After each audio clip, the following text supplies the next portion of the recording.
Voilà, aujourd'hui je vais partager quelque chose avec vous parce que vous faites partie de mon quotidien et que je partage toujours tout avec vous, enfin du moins presque. Mais que cet événement-là dans ma vie, vous l'avez partagé avec moi et que je vois pas pourquoi vous auriez que la moitié de l'histoire.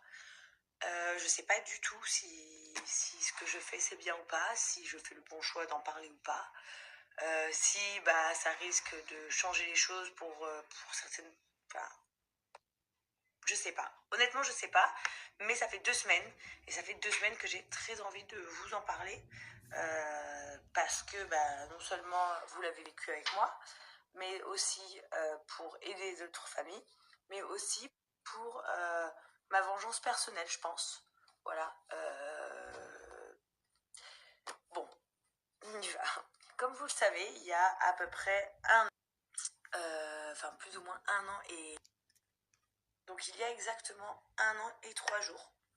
Donc voilà, c'est comme quoi, 1 an et 3 jours, il nous est arrivé un des plus gros drames dans ma vie. On s'est fait braquer avec Aix-en-Provence et ça vous le savez déjà. Donc ça a créé des polémiques entre les personnes qui nous soutenaient, qui comprenaient, qui avaient déjà vécu ce genre de situation. D'autres qui ne connaissent pas du tout ce que c'est, mais qui te souhaitent le mal et qui sont contents pour toi. Je voudrais revenir dessus 1 an et 3 jours plus tard, parce que j'en ai jamais dans la maison avec nous. Plein de petites choses comme ça. J'ai peur de laisser les enfants, j'ai peur que ça recommence, tout simplement.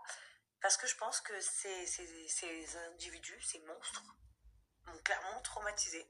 Je pensais pas. Je pense qu'avant, moi, que déjà, une, t'es démunie. Deuxièmement, j'avais quand même un bébé de 4 mois dans les bras, donc Chelsea, qui d'ailleurs fait quand même des cauchemars tout le temps. Je sais pas du tout si c'est un lien, mais elle fait tout le temps des cauchemars.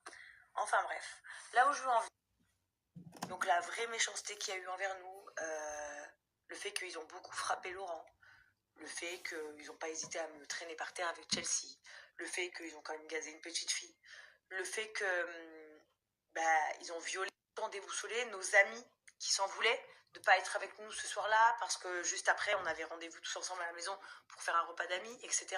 Bon bref, c'est un tout. Et du coup ça m'a beaucoup bouleversée. Mais dans mon cœur, je m'étais dit depuis 2 semaines et qu'il va y rester un bon moment, je pense, et qu'en tout cas je m'occuperai personnellement qu'il va pourrir là-bas parce que c'est tout ce que je lui souhaite. Mais donc voilà, je voulais juste vous dire ça, qu'il y en a 1 sur 2 qui est en prison depuis quelques... Pour finir mon histoire, je voulais vraiment remercier la police, toutes les personnes qui ont travaillé sur mon dossier et toutes les personnes qui travaillent au quotidien sur le dossier des gens qui sont victimes comme d'agressions, de plein de choses différentes. Parce que je voulais que non, mais j'avais quand même perdu espoir. Voilà, non, au final, 1 an plus tard, les choses sont là où elles doivent être. Et vraiment, je remercie la police pour tout ça. Pourtant, aujourd'hui, je vais pas récupérer mon argent, je vais pas récupérer ce qu'on m'a volé, rien du tout.